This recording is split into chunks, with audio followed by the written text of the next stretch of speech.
Hello, this is Dave for That's Us Gaming, and welcome to Dave's Ramblings, where I basically talk your ear off about things I find interesting. Now, Halo. To some people, this is a video game exclusive to Microsoft's Xbox series of console. To me, it's an expansive world that I have spent countless hours playing in, watching, and reading about. Now, I originally got hooked on Halo 2's multiplayer, and after wearing that into the ground, I started playing the campaign, and I actually really enjoyed it. Now, what was surprising about that is I fucking hate Combat Evolved. The first Halo, I still, to this day, think is absolute wank. I've tried beating it so many times, but I can't. And to be honest with you, at this point, I don't think I ever will. But anyway, since then, I've played and completed the mainline games, except the aforementioned Combat Evolved. And then, like a toddler taking his first curious steps, I stumbled upon the books. Now, this was where Halo came alive for me. Finding out how the Covenant was formed and why it was formed, finding out the different alien names. Now, for example,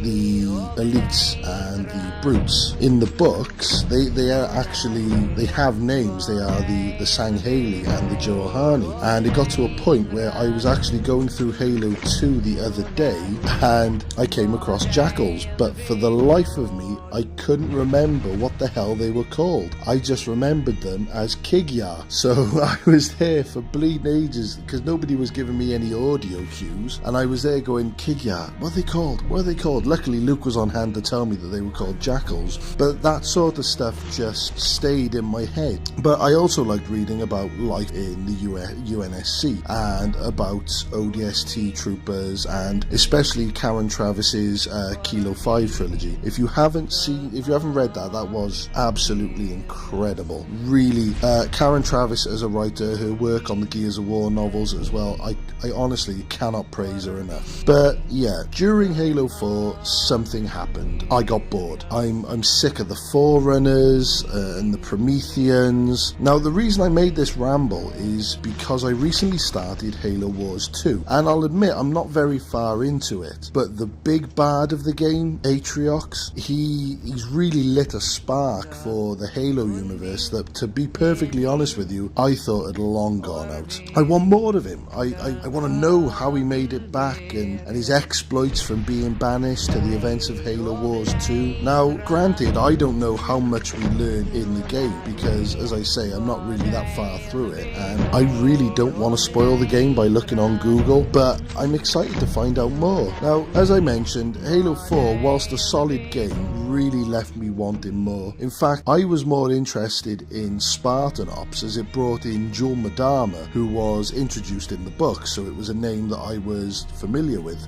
But maybe the problem lies with the fact that the Forerunners are a boring enemy, not like the Sangheili or the Jorohani, who both believe they're serving the greater good, but that doesn't stop them being in a power struggle with each other to be the favourite race of their prophets, basically, which ends up breaking apart the Covenant. Maybe I would appreciate the Forerunners and the Prometheans more if I read the Forerunner books by Greg Bear, but I really couldn't get into them, and I really did try. I've started the first book about 3 times, and it's just so dry, it leaves me cold. I think the amount of Spartans doesn't really help either. They sort of lose their clout.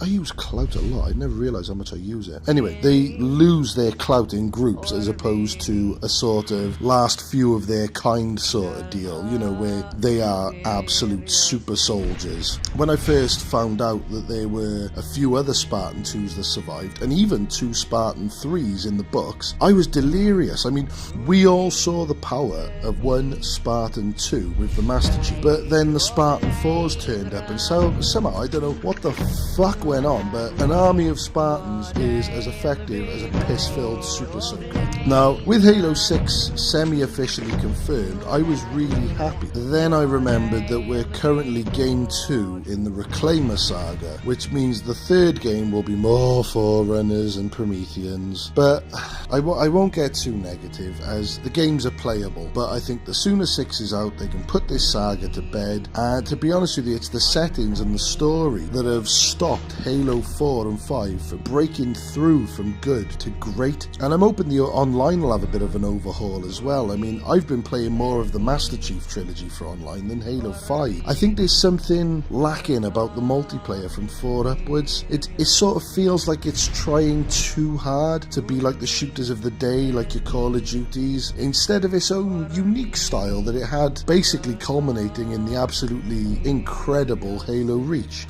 But I think that sums up pretty much all I have to say on Halo. Now I think we'll just have to wait and see whether the fucking Battle Royale mode will be added to Halo 6, because that seems to be the flavour month now. But if you guys have any thoughts, if you think I'm being absolute bollocks, just let me know. But thank you very much for listening, and I hope you'll subscribe and give me a thumbs up. Bye.